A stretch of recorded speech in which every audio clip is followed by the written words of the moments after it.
It's a grand old flag, it's a high-flying flag, it's the emblem for me and for you. Welcome back, everyone, to the Parkfield podcast, sponsored by O'Brien Real Estate Keysborough and MV Play Streaming. Sorry for missing last week. We were all very busy with our very busy lives and our very busy time schedules.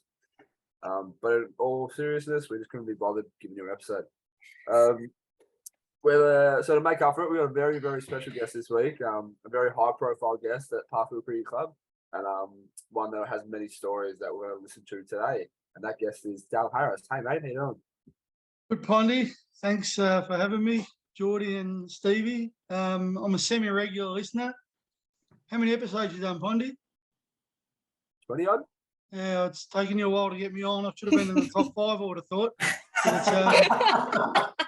But it's good to be finally on. Thanks for having me. You don't come down to the club enough. I forgot all about you. Yeah, no, you're easily forgotten these days, aren't you, people? That's right, yes. Yeah. Well, all good. Good to be here now. Lovely. And you did my job for me. Welcome, Cano and Geordie. Thanks for coming back. You are most welcome. That's why you should have been on earlier. Sort you right out. Yeah, I know. Jeez. All right, beautiful. So lots to talk about today, but we'll get straight into it. We've got 2 weeks worth of match reports to get through. My screen's clicked again. Can you still hear me? Yeah. That's unfortunate for you.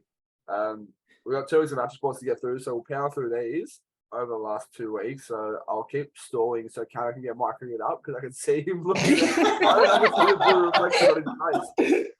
Oh, dear. Yeah, so last week we played against Lindale. We did. We did indeed, Chris. And that was round 8. How much more stalling can I do? No, we're good. We're good. It was round 8, and it was at Lindale. I couldn't tell you if we won the toss, actually. But anyway, Lindale, no, we did, because it was a stinking hot day, 38 degrees in that bloody bowl of a ground they have up there. We stuck them in, got off to a decent start. Unfortunately, one of their openers, Keithy Ash, Cheesy, got away. Bit of a partnership formed with their keeper and a little short fella. I don't know who he is, Poddy, but you'd know him. And then a bit of hitting down the lower order. They scratched their way to 183, which, at Lindale on a good wicket, short straight, thought we could get. To be honest, probably gave him an extra 30 or 40 with a few misfields and drop catches. Wasn't me this time, thankfully. But in the chase, we were looking good. Opened up with Dishy and Goody. Dishy went early, but Goody powered on to a well-made 59, just smacking them all over the joint. So I returned to form for the big fella. But unfortunately, after that, we never got going. A lot of scores, single digits. Really disappointing result from us to be eventually bundled out for 125 chasing. So really disappointing result for us there. We just had a bit of a good old-fashioned sit-down after the game and what's going on, boys? It's got to change. So, do you want me to fire away with the results on the weekend? Or no, I can go round by round. Keep the suspense because it sounds like that chat might have worked with what happened on the weekend, so we'll keep the suspense for that one. The Twos, surprise, surprise, also played Lindale, but not at Lindale, at Parkfield. No way. Who would have thought? So Lindale won the toss and batted. Bit of a different team to what they had last year, where they won the flag. It looks like, but they did have Preyan, who has captained their ones before. Come there, he's now captaining their second side, batting at 3. So we knew, and they have a few run makers from last year playing this side as well. So we knew we had our work cut out for us. Look, with the ball, we were pretty good. Rory, as always, economical, just can't miss a spot. This was also Shane Coure's cousin, Vikesh's first game for the club. And he's awesome bloke, good levers, just smiles, long legs. What more could you ask for a big, tall, fast bowler? So this was his first game. He took his first wicket for the club as well. But look, player of the day was George. Took an unbelievable 4-for when it looked like the game was on a bit of a precipice, if you will. We're not doing this again, are we? We're not getting the dictionary out again, are we? Oh, mate, I've done some research over the last 2 weeks. Yeah, George took 4 for 13 off 6 overs and just did not miss a spot. It was unbelievable. It did get hit for a boundary, nothing. It was just absolute class bowling. And also the other two crew rays bowled very tight. And RJ Payne coming down for a game of the seconds bowled really tight 8 overs on the shot. Only went for 20 runs. Just they could not hit him. So it was awesome. He just lucky I wasn't batting because I was smoking in the nets anyway. So we rolled him for 130. So chasing 131. George and Riley opened, got us off to an awesome start. I think we were on about 40 for loss of our first wicket, 50 for loss of our first wicket. George got out. Riley's gone on to make 65, not out, and a few runs there at number 3 from someone else just to get us over the line. In 19 overs, we chased 130, so we got him in a good clip too. So it's good. It was very good. Well played. Yeah, I'm at 36. Oh, did you? Yeah. Didn't see that one coming. Red ink. Anyway, moving right along to 5. And we won't spend too much time parked here, Pondy, because the boys fair to say got their ass handed to them by Dubby North. Dubby North 6 for 354. Was bowled out for 75. So anyway, how did the 1 days go, Pondy? We had the bye and we beat them. Got the W. Got the W. Hell yeah, baby. Winners piss. A massive result. So I wish we could play the bye every week in the 3s and the 4s at the moment, but you can't. Cool, Geordie. How did the girls go? Where are we? I messed up my order. Sorry. Just quickly. Also, we played a T20 on the Tuesday against Buckley at Park Oval. And look, Park Oval, Buckley got to make runs. They probably should have made 300 runs in a T20, but they did. That's always going to be a tough ask. So look, bowlers, I don't know. Goody, none for 60 or 4. Cano, 1 for 65 or 4. Hansy, 1 for 50 or 3. I probably didn't need to mention those. One of their blokes made a ton. He hit 10 sixes. But look, to be honest, we didn't bat too bad. We made 200. Goody made a 50. Shelby made a 50. And Nutters and Shane looked really good at the end there. So some positives, but unfortunately, we're out of the T20 grand final race, being knocked out in the quarterfinal. Yeah. So anyway, Geordie, sorry, continue. I won't spend too much on our ones last game either because it was not a great day for us. I think we got sent into bowl first. I'm not actually sure. And we got off to a good start, but just dropped off in the later half of the game. We were actually 5 for 59, either before or after drinks, but some of our fielding standards and placements just wasn't our day for it. And Melbourne Uni ended on 7 for 156. Credit to Din, she bowled a really good stint and ended 3 for 29 off 7. So good day for her. And then I just think with the total that we gave up, we just had our batsmen felt a lot of pressure on making runs and kind of just didn't play the way we wanted to play. All credit to Nim, she went out and batted with class and made 39. And so did Phil's, ending on 24. But we did get all out for 99, and unfortunately 8 of those were bowled. So I think we just need to work on our defensive batting moving forward. And that was our first loss of the season. So that was a bit heartbreaking, but oh well, we'll bounce back. And then our 2s, last week, they actually got their game changed to the Saturday night after our second men's team. So they played straight after under the lights at Parkfield. Absolute bliss. And absolute vibes. Richmond won the toss and we ended up bowling first. Go Tigers. It was actually really good bowling from us. We only did take 3 wickets. But I think they found it hard to score off us, which was all credit to our bowlers. We did give up a few extras, 37, which is not great. But then again, they only hit 31 off the bat, so that was nice. I didn't even write down what they ended up on, which is good by me. And then we went into bat and I think we just had a really good day with getting the runs where we wanted to. A lot of us retiring. Meb made 14, Tash made 10, and we passed them in 14 overs, which is great. So easy. Good Saturday night for Parkfield. Hard work. Always a good Saturday night at Parkfield, Geordie, let's be honest. Hell yeah. Awesome. Cano? Yep. So this weekend we had a Sunday match, a standalone match for a bit of a sponsors day. Everyone involved with the Parkfield Lotto that we've plugged a couple of times on this podcast. Got to bring a guest or two with them. It was good because it got a lot of the old boys back to the club, including our guest tonight. It was good to see the great man down there on Sunday. As you know, Pondy, always good to play in front of a crowd, especially a hostile home crowd. Just feels like you got a couple of extra fielders out there. Yeah. So what did we do? We batted first, mate. Won the toss and batted first on our home deck. Got the tip off the curator during the week, mate. She's going to be pretty ordinary. It's the second week. It's its fourth game or something silly on it. So yeah, batted first.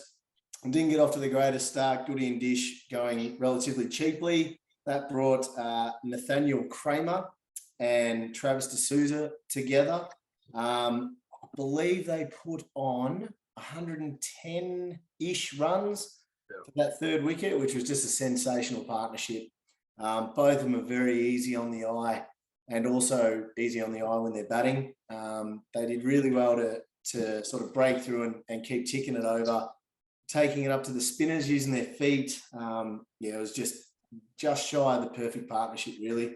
And they batted deep inside the last 10, which with wickets in hand gave us the ability to throw up guys like Zaz, Sanj and Hansi up the order to have a bit of a tonk. That didn't come off, so we went back to the old reliables of S. Cannon and RJ Payne just to steady the ship at the end there, Pondy. A couple of red inkers just to get my batting average up into the 6s and 7s for the season. Solid 10 not out from the skip. And RJ just carrying on his merry way, 17 not out and running between the wickets like a fox he was. So well done to RJ. We finished on 179, which is probably a par total at Parkfield these days with a nicer outfield and the flat wicket. Beaconsfield sitting on top of the ladder as well. We're a little bit, not hesitant, but we knew we had our work cut out for us as they have a top opening partnership with old mate Coops and Tyler Clark. Now, of course, bloody my cricket's shitting itself right now and not loading. But basically, mate, good opening stand from the two openers of Beaconsfield, broken by a screamer from RJ Payne at Gully to give us our first wicket. Guess who? Travis D'Souza. Not long after, from the other end, Nico Jeffrey breaking through as well, getting the number 3 batsman out, shoulder armsing onto the stumps. From then, we were into the middle order, really clamped them up with the spinners through the middle. Dishy came on, bolted some handy overs at the end. Hansi, our new exciting young bag of energy, managed to get 3 for 30, I believe. Second spell really good. Second spell awesome, I thought. Yep, second spell was much improved. His first one was only 1 short over, unfortunately, but spin to win. And closed out nicely. We restricted them to, I think it was 9 for 159 or something like that. So 20-run win against the top side. That's the sort of stuff that can really kickstart you going in the second half of the year. In front of your home crowd was bloody awesome. As a Parkfield nuffy, it was freaking awesome day. Freaking awesome day. It's funny. Dale was pretty quiet throughout your whole rundown of the game there, but he wouldn't shut up during the game was actually playing. I enjoyed the day. It was a good win by the lads. I can't say I was exactly studying the game and analysing it, but I saw us take a few wickets and make a few runs, and I catted a few times in between balls. Yeah. Dale came up to me, he goes, Poddy, he's trying to mentally set fields and stuff, what he'll be doing in the situation. He goes, Poddy, I'll teach you, cricket's not hard. I'll teach you how to play cricket in 30 minutes. And you know what? I'll do it in 10. So, I don't even know what that means. So, thanks, mate. Beautiful. So the day before that, the seconds played against Beaconsfield in Beaconsfield. Beaky won the toss and elected to bat first. And they got off to a okay start. I think we got our lengths wrong. It was a pretty slow deck, and I think we knew that. I think everyone knew it was a pretty slow deck except for Fergie, because Fergie's told all his bowlers bowl back of the legs and just bowl out good legs back of the legs. And they were just sitting up, and the two opening batsmen, their best shots were cut shots, and these guys just rocking back and striking cut shots. And we're like, Fergie, we got to pitch it up here. He goes, yeah, all right. And then after the game, he ended up telling us, he goes, I told all the bowlers to bowl back of the length. Like, why on earth have you said that anyway? So we fixed our lengths up and it started to get a bit tighter.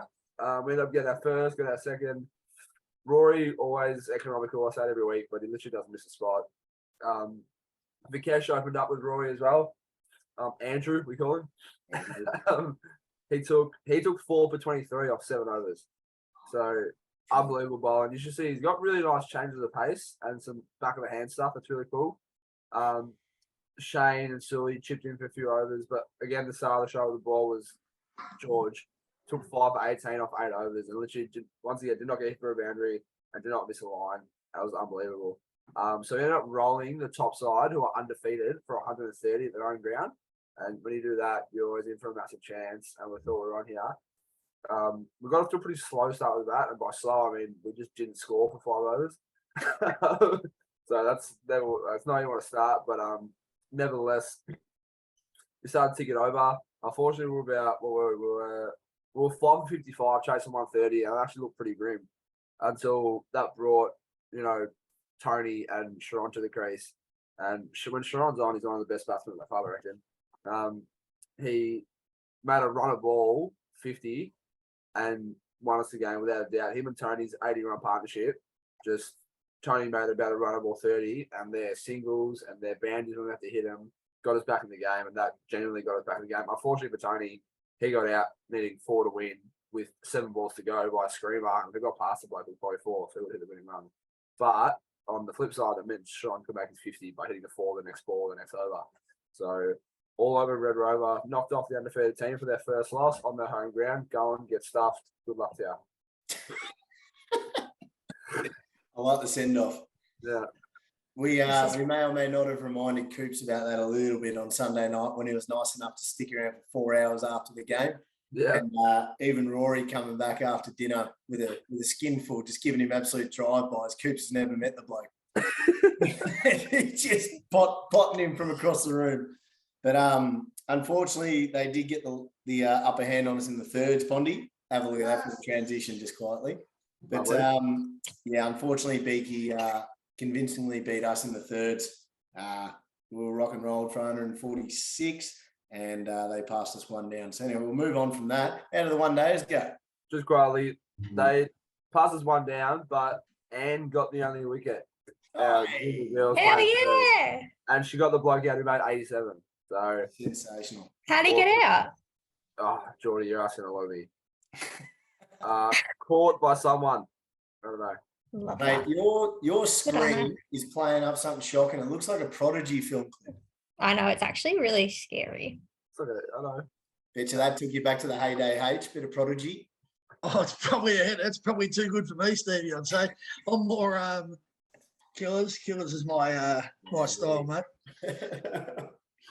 All right, so we in the 1 days, Parkfield won the toss, and I think we bowled first. But look at this. Oh no, we batted first. Parkfield batted first in the 1 day. Finished on 128. Highlights from the day is Robbie Cullen making 25. Sculler. Nice. Nathaniel Mirandino. Is that Gerald's? Is that related to Gerald? Can you do selection? No. Ruben David made 22. Naymat coming back made 20. So we had a defendable score. And then Doveton ended up, I think, what do we have? We had Doveton 3 for 8, 4 for 12.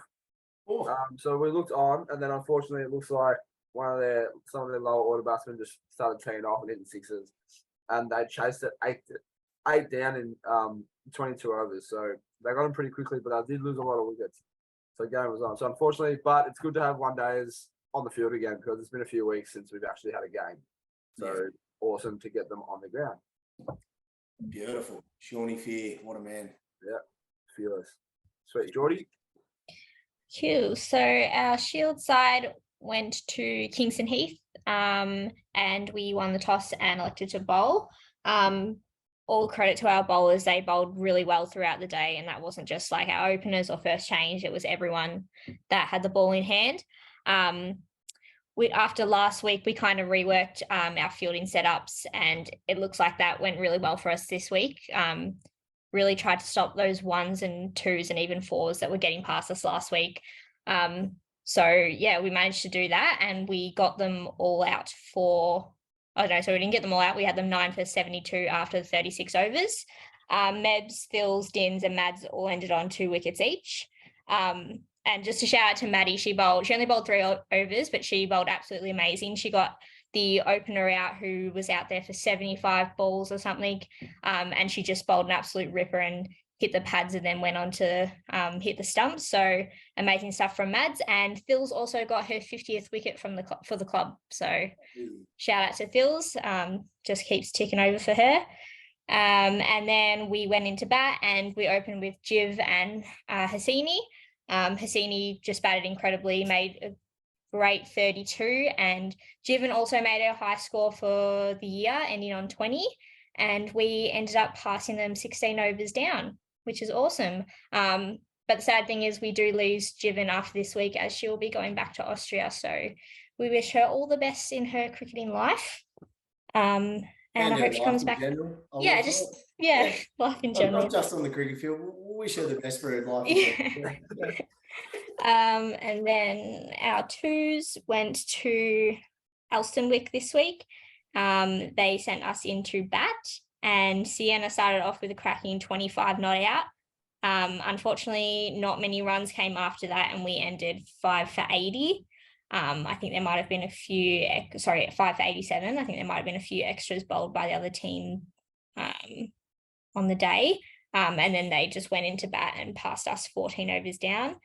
And 1 wicket each to Anne, Sienna, and Mansoura. But yeah, unfortunately, it just wasn't the day for the 2s.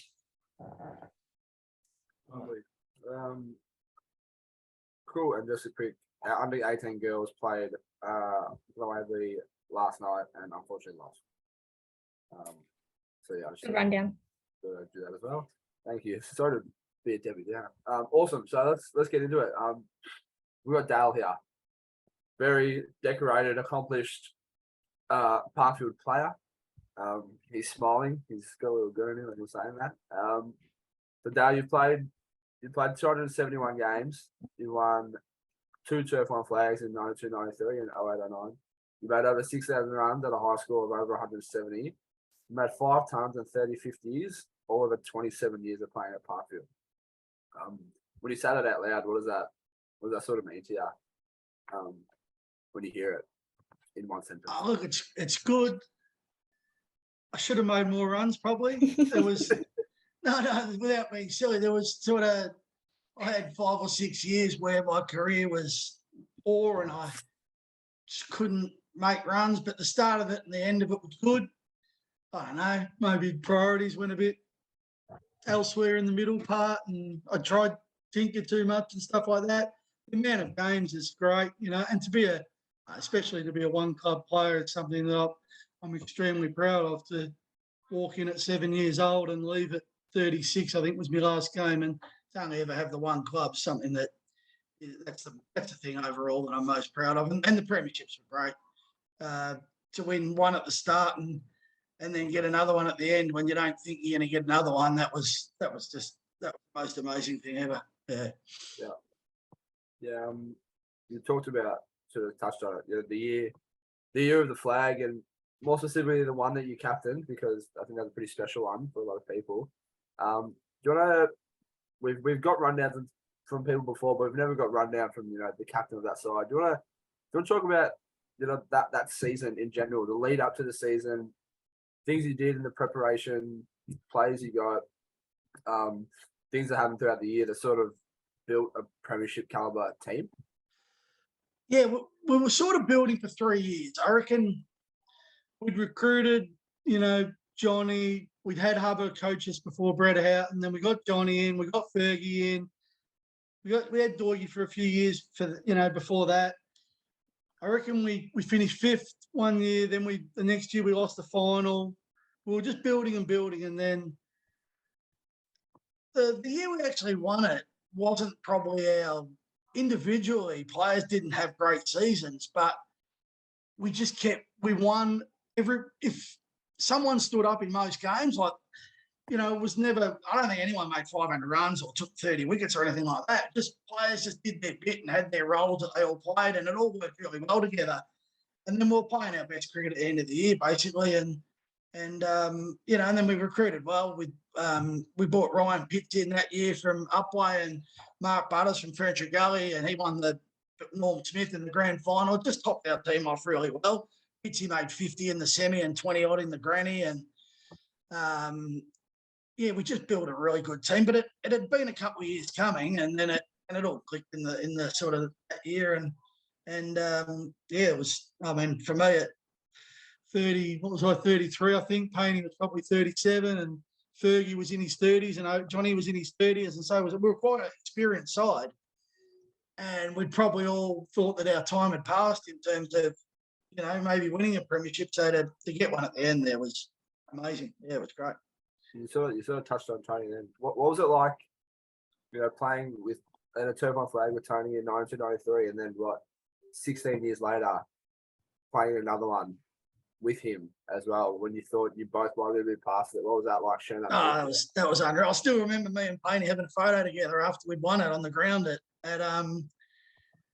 Keysborough. We were the only two survivors, and from the first one. And I can still remember us two getting a photo and just hugging each other. Was unreal. Yeah, and I mean, Painey and Milner, Grant, they're the blokes that I played most of my career with. I would have played over 150, 200 turf one games with both of them. Unfortunately, Milner didn't play much that year. He worked a bit at the start of the year and then didn't sort of get into the side. But to play that one with Painey after 15 years when we both thought our time was done was awesome. And I mean, he was lucky enough to hang around for another one, which was bonus for him, whereas I was cooked and never getting another one. So, yeah.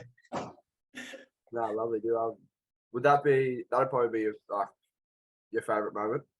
By far. I mean, to win one when you're 17 was unreal, and it was great. But I thought I was going to win 10, and you always try and say to people, just appreciate it, because we never even played in a semi-final for 10 or 11 years after that. Yeah. And we had a great side, and when I was 17, I thought, we're going to win so many premierships, but it doesn't necessarily work like that. And so, to win, as I said before, to win it when you think you're never going to win another one, probably. And to be captain was even more special. I suppose that was icing on the cake sort of stuff. But, unreal. And I still remember the last wicket when we had to come back the next day and took 8 or 9 balls. Butsy clean bowled the bloke. He said to me, what I do? He said, Butsy, come around the wicket and you bowl with his stumps. You can't back this bloke. Stumps whatever, and I jumped, and I swear I never touched the sky. I jumped that high. It was unbelievable. I can still remember like it was yesterday. And when Hubbard took the catch to catch Silver, that 4th or 5th wicket, he took a catch. It was flying. And we looked at each other. It was the first time I thought we were a chance of winning. I looked at him, and he looked at me, and I was like, mate, we're in this. We can win, because we didn't have a great score, and they started pretty well. And that was when I thought, we might be half a sniff here. And then from then, we just took wicket everywhere, and it was amazing. Great days, great times. Yeah, awesome. Do you remember, was there a specific moment from that day that you can tell that you thought were you going to win it? Was there a point where you're like, shit, like, we're going to win today? Or did it really go down? As I said, what were we? We made 200, and then they were none for about 30 odd. And then Butsy got the first wicket. And then we sort of just travelled along for a little bit. And then we got 2 in a row, I reckon. Shane Bell, clean ball. We played Spring South in the last game of the year. The bloke called McDougall made 90-something, not out against us. And then they were probably 1 for 50, I reckon. And Belly, this McDougall hit Dorgy for a beautiful 6. And I'm like, oh, no. And Shane Bell clean bowled him with the best Yorker. It missed everything and bowled him. Hang on, And then Butsy got away. And as I said, when Hubbard took that catch in slip, I reckon that made him 4 for. And then I reckon the next over, maybe Butsy got slow come out, and that was a huge wicket. He's a gun in the comp, you know. And that was when I thought, hang on, we're half a sniff here. We're halfway. We're 5 for. They're not halfway. They're still at 60 or 70. Yeah. And then it was game on, and then a few more wickets, and we had to come back next day to get the last 2, which was a bit nerve wracking. We drank the club out of water that night, which was not like Parkfield. We usually drank the club out of beer, but we had a function that night, and everyone was on the waters, and I think they sold out of water. But, come back for 2 overs and get 2 wickets, which was. Still remember the 9th wicket. Have you got time for me or not? Yeah, absolutely. So they need 70 odd overnight, and we need 2 wickets. Hammer was our main bowler. Always went to Hammer. You know, I said to Hammer that morning, I'm not going to bowl you. I want to bowl Belly first over of the day. You know, and I said to the guys, if they make 70 or 80 runs here through the covers, good on them. That'll be a great win for them. You know. Let's not bowl short. I don't want anything short so they can whack it. So anyway, Belly bowls, second ball of the day. Belly bowls at halfway down the track. And Tim Ford launches into this pull shot, and it goes straight up in the air back to Belly, caught and bowled. And you couldn't believe it. It was just destiny. It was just meant to happen. Exactly what I didn't want him to do, he did. And it went straight back to him. And then we only needed 1 wicket from that, and it was basically all over. Yeah. 8 minutes of cricket, we're on the beers. Beautiful. Love that. Yeah, it's beautiful. It's the whole day. Nah, perfect. That sounds awesome. Actually, that's I was smiling the whole way you talked through that. That was awesome. So yeah, I've texted a few people to get some stories on you, and I've had a few conversation starters. So what's up with you not trusting Fergie? So Fergie, well, I'm pretty sure this day we're playing. It was Buckley Ridges, I reckon, and small ground there at Park, and Fergie didn't want to bowl with a fine leg, and you need a fine leg at Park Oval with a small ground. So anyway, Fergie didn't want. So I said, Fergie, all right, I gave him his field. After a while, he's an experienced bowler. He's played a lot of cricket, Fergie, and then he bowled it straight down leg side, and it went before. And I said, Fergie, I told you I couldn't trust you, basically, you know, I went off at him, you know. So yeah, that was that one. But we sorted that out. Yeah, I made him bowl with a fine leg from then on. Yeah, and then we're throwing Fergie under a bit here, but I want to hear about the Fergie pressure story with Tony Payne getting you on the dial. So me and Fergie, it was a hot day. We'd been playing Dufton. I think it was the year we won the premiership. It was about round 2 or round 3. And they smacked us everywhere all day, and maybe about 280. And last ball of the day, we're all hot and bothered. And last ball of the day, the ball went to Fergie. And you know when you all played cricket here, and you try and fox for a run out, so you want them to run 2, so you sort of jog to the ball, you pick it up. So anyway, Fergie did that. He wanted them to run 2, and they took him on and ran 2, and he didn't run the guy out. And so I've had a go at Fergie. We're all hot. Fergie, that's bullshit. You know, you should have ran in and stopped that. We're all walking off, and Fergie's had a go at me. And I said, Fergie, you've been too precious, you know. And then it was on, and he apologised during the week. After them were laughing at us because we were blue as we were walking off the field. It was a bit of a shambles, but we won the semi-final against them and got them back. But yeah, I always just said what I felt out there, and I wanted the players to I just wanted to play. I knew how I wanted the team to play, and I wanted them to play like that. And if it didn't run like that, I wasn't happy. Stevie Cop won one day at Parkfield. You know, I still remember that. It was never personal. You know, Pondy, Geordie, and Stevie. It was just, I had high standards. I wanted the team to live them out, and I wanted to win. So that's all it was. Yeah. Did Tony have to sort of keep the peace between you two? And he did. We had no rooms that year. We were using the portable and down at Ross Reserve, and yeah, I think Fergie must have packed his bags and left straight away. He had the shits, and I had the shits, and we all had the shits. And then I remember we had a meeting in the portable on the Tuesday or the Thursday night, and Fergie apologised to me, and I apologised to him. We kissed and made up, and we're still friends 20 years later. It's all good, you know. Lovely, beautiful. 15 years later. Yeah. That's Tony. I heard Tony told me about the pressure story on Sunday actually. And then I had to bring it up after I got you on. I was like, "Yeah, you're pissed off." Heat of the moment stuff, Bondy. Yeah, All forgiven though. Nothing's personal. Yeah, beautiful. Cool. That's it. That's it from me. Thank you so much, Cameron. Mate, I was more alluding to that's exactly how I am on the field. Everyone has a crack at me for being Captain Grumpy. Can we all listen to this podcast and see who I learned it from? Thank you very much. I'm telling you, I can feel this. We only Captain Parkfield. Imagine Captain at the next level. It sends you stupid sometimes. It makes you someone you're not sometimes. You got people like Ryan Pitts, who I was just talking about before. He won a league medal in Fernwood Valley League, and he came over and played for Parkfield. Now, I had to watch him like a 10-year-old kid. You basically had to draw a cross on the ground for him to stand in a position for him to field. Now, he's a player that was 34, in his 30s, and you still got to watch him like a hawk. You shouldn't have to do that in senior cricket, but it turns you mad. It turns you crazy. No wonder we used to drink on Saturday nights, Yeah, mate. Believe me, we've got a few now. One point in case is Nico Jeffrey. He's played district first cricket. He's a genuine gun off spinner. You walk up to him at the start of the over. Fergie wants no fine leg. I walk up to Nico. What do you want? Oh, I don't know. No idea. Oh, I don't know. Oh, here we go. All right, we're on. One of my questions here was about captaining turf one side. I think he did it for 5 years or 6 years, was it? I think six, yeah. Yeah.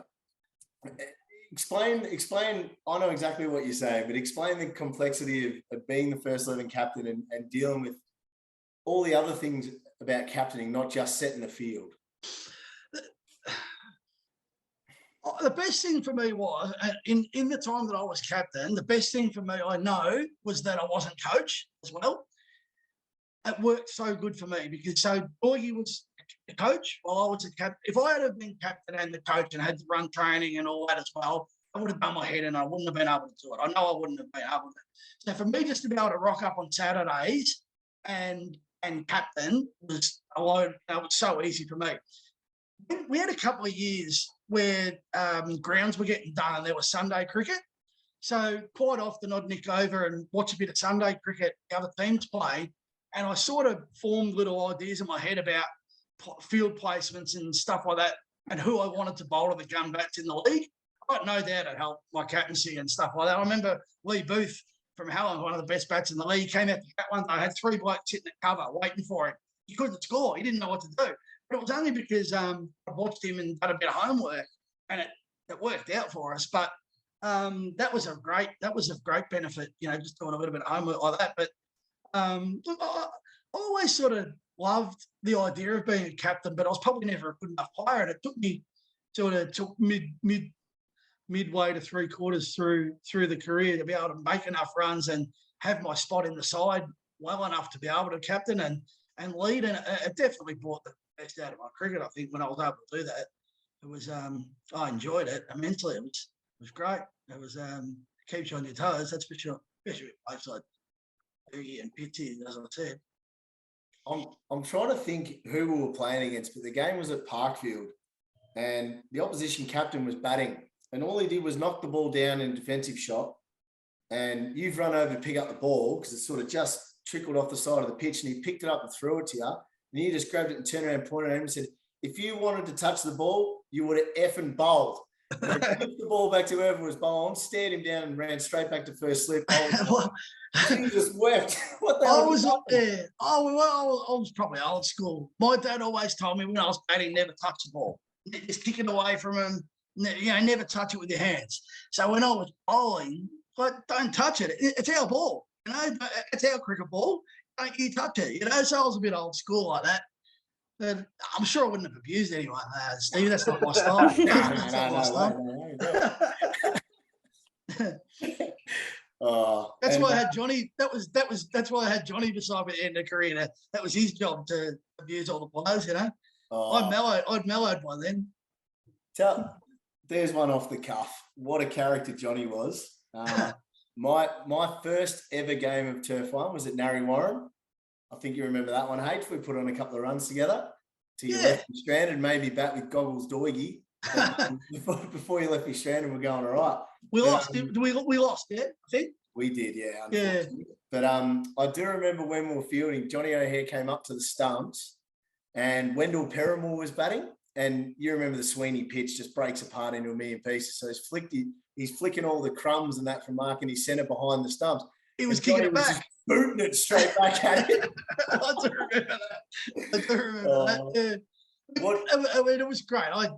Johnny and me have been best mates since grade 3.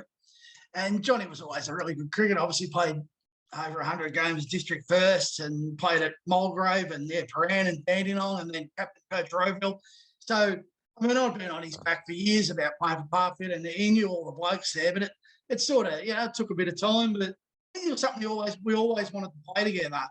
It was just a matter of sort of timing and what have you. And, look, that was the only premiership he ever won at Parkfield. So, and he must have ended up playing 5-6 seasons at Parkfield. He still loves, I mean, obviously he lives in Perth now, but he still loves all the people there. And I know it was, a great move for him in his career. And he loved the fact that he got to play in a premiership with myself and Poddy and Fergie and Doigy and Hubber and these blokes. It was Belly and Butsy, and it was great. Yeah, he's a character. Oh, absolute character. Would you be happy to share your favourite memory of playing cricket with him across those 5-6 years? I don't know. Oh, geez, there's a lot. He used to do some funny things in the shower straight. Can't be repeated on here. He was definitely against the cubicles coming in. I know that. He liked an open shower facility, that's for sure. On field, look at I'm not sure. I mean, he took, besides how funny he was, geez, he did some took some great catches in his time as well, and stumpings and all that sort of stuff. But I probably can't even single it down to one of his things. It'd be something stupid, let's face it. It'd be dumb. But yeah, the character. Yeah. Sensational, mate. That'll do it from me. I reckon Geordie's got a few for you up next. Perfect. All right, we'll start. Where are we going to start? As you said earlier, you don't often come back to the club as much as you probably want to. So when you do get those special times to come back for reunions or special matches, what does that mean coming back to you? I love it. I actually, yeah. Sorry, you got something else? No, you go. No. I just messed up my words. Look, it's home. There's no doubt about it. I mean, obviously, I live in Upway now, and the kids are at Ferntree Gully, and I'm doing a little bit of Ferntree Gully Cricket Club, but it's basically just due to the fact that it's local and it's easy for me to get to than get to Parkfield. But it's home. There's no doubt about it. Every time I walk into the place, that's where I belong. It's growing there at 7. Playing at 7 and spending every single Saturday night there, and then every time when I come back, it's love every minute of it, and just seeing the old faces. And it's great. I love it. It's the best place ever. Absolutely, totally agree. And obviously, probably the club's in a different position than what it was when you were playing. When you come back, how do you see the club and sort of the direction that it's going in? If you have kind of noticed anything. Oh, look, I know that it's changed a lot, and I speak to Ant all the time and stuff like that. It's hard. The location that we're in now, it's tough. It's hard to compete with Berwick and Cranbourne and Narry Warrens of Beaconsfield. They should be better than probably what they are. It's a tough area. Noble Park and the Dandenong area. Parkfield is a respected club and one of the biggest clubs in the league. And I think we've got to, remember that. We've got to find a way to get it back up there, Stevie. I just think a little thing, we need to teach, we've got a lot of new players at Parkfield. I think we need to teach them the history of our Turf 1 successes. I would like to see, especially the last 2 Turf 1 photos, I would like to see them on the walls at Parkfield so everyone can see them out. So that people that walk in, new players, say, hang on, it's only 6 or 7 years ago that we won a Turf 1 premiership. That's where we should be back aiming for. I understand it's tough. The area is tough, but it's still and look, it has changed. I get a kick out of seeing Cody on the beers, Riley on the beers, these blokes on the beers that were 5 years old when I was sort of finishing. That's Kenno, Kenno was only a young bloke. So I get a kick out of that, seeing that they've sort of taken the lead now and they're, essentially the social life of the club. That's good to see, and I hope that, they can continue going forward. But it's tough times, but we've just got to find a way to grind it out and get some wins at the end of this year. I feel like we need to rebuild from Turf 2. We can't be rebuilding from Turf 3. We need to hang around this year and really work and get back to Turf 1 where we belong. Absolutely. All right, that's enough with the serious stuff. I've tapped into my source and they've given me a couple of things to talk about, and I really want to know what this is about. So that's what captains do quote. What's that? What is that? Okay, so that was semi-final of the year. We won the premiership and we made 275, I think, playing Dufton on the Sunday. They were none for 70, I reckon, in return, doing it easy. Doigie got a wicket, got the opening batsman out, and they brought the Gumbat in at number 3. And Doigie bowled to him first ball, and he came down the wicket, hit it, and I was at mid-on on it. And it went over Doigie's head, and I ran across and dived and probably took the best catch I've ever taken in my life, honestly. One hand on the ground. That ain't come any better, right? It was brilliant, right? broke me watch in the process, diving. Poddy, I've dived 6 metres to take this catch, right? And anyway, and then so we all got in the huddle, and it was pretty serious. Everyone was pumped. Whenever I calmed down, I just said, that's what captains do, boys. They've just gone up, and it was great. It was a bit of an icebreaker, and we got him out for 150 and went on to win the premiership. It's great, yeah. Oh, that's brilliant. That's so good. That's too funny. And this is a story I've probably heard about 20 times because my source was directly involved in this story. But do you want to tell all the listeners about Pull the Trigger? Pull the trigger. I don't know what happened with me that day. So that was grand final day, and we're poking it around. Hubber's, batting like a nerd like he used to do. Even though he made 90 of it. It took him, 6 days, but he did a great job for us. And then Fergie came in, and I reckon we only had about 6 or 7 overs. We're only on 160, and Paddy was 12th man, and I'm sending, Paul, get out there and tell him to pull the trigger. It's time to go. We need some score. And he's blocking. And Paddy, did he get the message that we're pulling the trigger here? Yes, he did, Harry. What? Get out there and tell him again to pull the trigger or whatever, So I'm just going off, and then I'm yelling out myself, pull the trigger, and everyone's yelling out, pull the trigger. Paddy, get out there again, tell him to pull the trigger. Anyway, Fergie pulled the trigger at the end, and there were balls going everywhere. They went over the grandstand. They went 6 into the rooms. He made 40 on that out. He had about 3 or 4 sixes, and it, the message finally got there to Fergie. But you got to drum it into Fergie. You got to keep on Fergie's case. Essentially, he's a karate teacher that's become a cricketer. So you got to work on Fergie. Gosh, Dad definitely tells that story much more aggressively. So you've done well there. I've probably watered it down a bit. Yeah. Cool. So I thought we'd play a little game of true or false. So I've got a couple statements that I've got written down. Yeah. So I'm just going to say a statement. You're going to say if it's true or not. Yes. So after the grand final, you passed out and you were spray painted on the floor. True. Great. I think it was like a like when people die in the movies. Crime scene. It was like they kept the solo. Well, allegedly, I think he's denied it, but I'm pretty sure it was Gav that decided to paint the outsides of my body, and it was late in the evening or early morning. Brilliant. Underneath the tables at Ross's. Yeah. Never forget it. I wonder if they ever got those that paint out. Not sure. Don't want to know.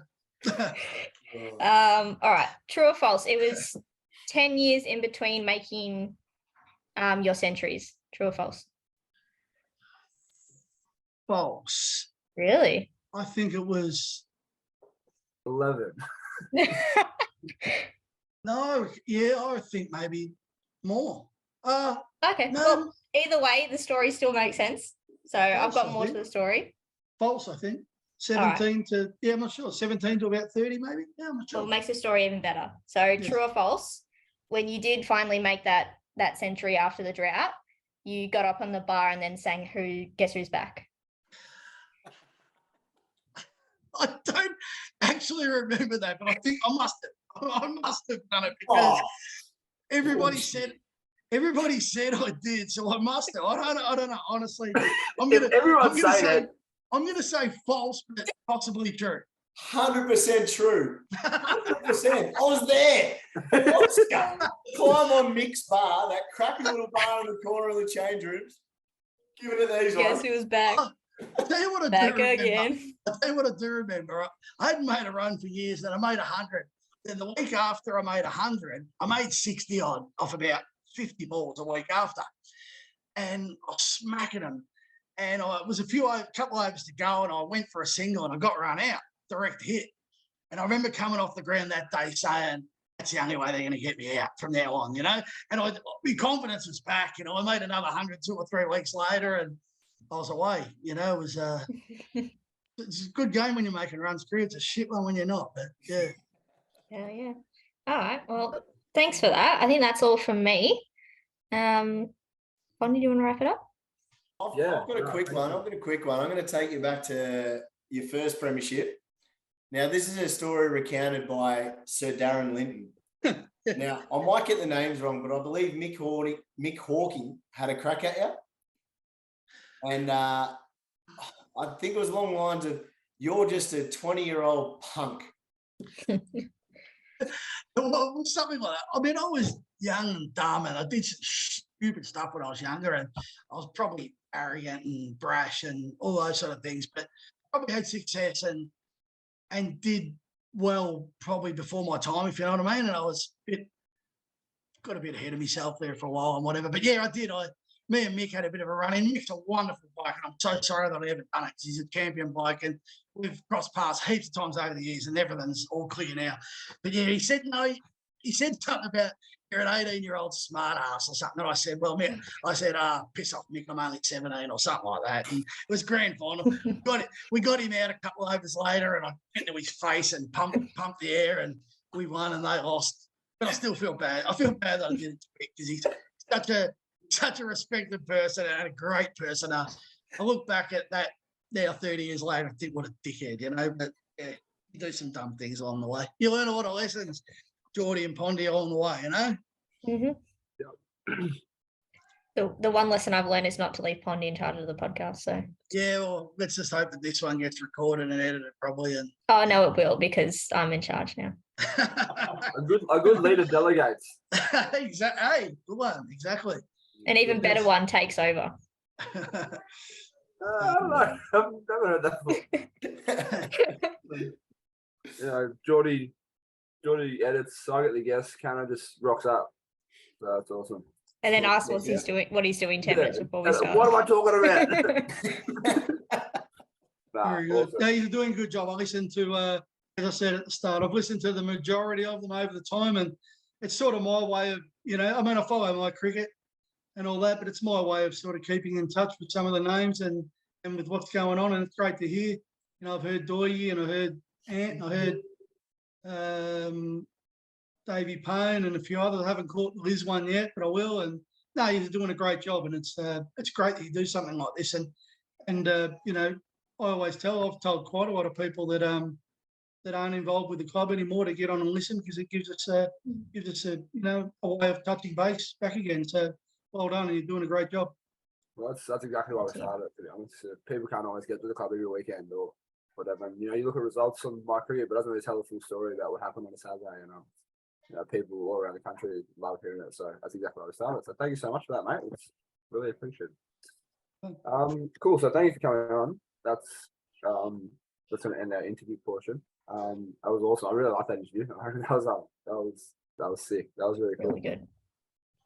Beautiful. So we had a function on the weekend. We had the Parkfield Lotto Day, excellently run by Anne Hardy. It went seamlessly. It was actually really good. So the catering was awesome. I wasn't feeling very well on the day, but Yeah, Why? I got that, but from all reports, it was pretty good. Yeah, you know, the comedian Des Downing was awesome. Cannon didn't hear him. Jordan, Dale, did you hear him? We're the only ones who heard him. I see. So funny. Oh, Yeah, so funny. I couldn't stop laughing the whole time. Yeah. I thought it was hilarious. Yeah. It was really good. He was the type of comedian that was like, feel like a Carl Barron type. Well, he was pretty Aussie, but like he just picked on you. He just picked on everyone. Yeah. I copped it quite a bit. You did. Yeah, it's like people know me and they bully me, and fair enough because I'm a piece of shit. But if you don't know me and you bully me, I don't know what I'm doing wrong.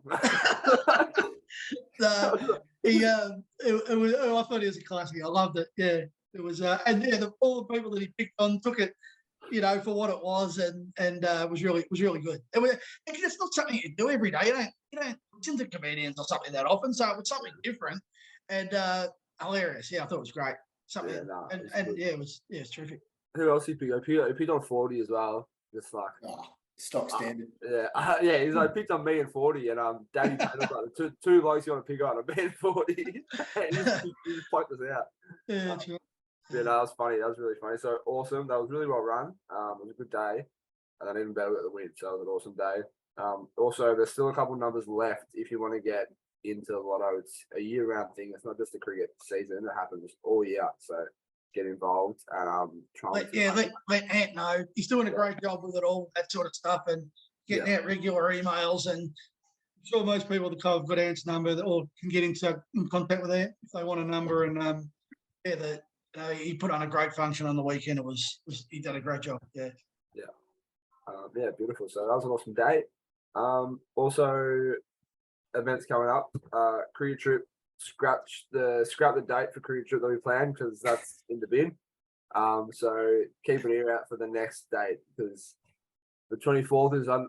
So no one told me that was presentation night because I might have missed a committee meeting. Maybe I might have missed it. That might be my bad. So it's not gonna be that weekend. To be confirmed, but it'll be probably later on mid-year now due to Easter and whatnot. We also said it on the podcast. I said it was going to be in late March. I don't listen to the podcast unless I'm talking. It's all about me. All about me. But yeah, so we'll stay tuned for that. So not as much rush on getting it done now. It'll probably be just before mid-year. I'm looking at now. Cano's looking at me, so like got it wrong. Mid-year. We'll work it out over a few frothies on Friday night, Pondy. We have a meeting on Friday night for the footy trip, which just Sasha's getting to. And if did you say footy trip? He did, yeah. I do it all the time. Cricket trip. Cool. So presentation night. Have we got an official date for that, Geordie? Not officially confirmed. Okay. Anything else? But, yes, that weekend. End of season breakup. Still don't know what Cody's doing about that. I should message him, but it will be 25th of Feb. Cool.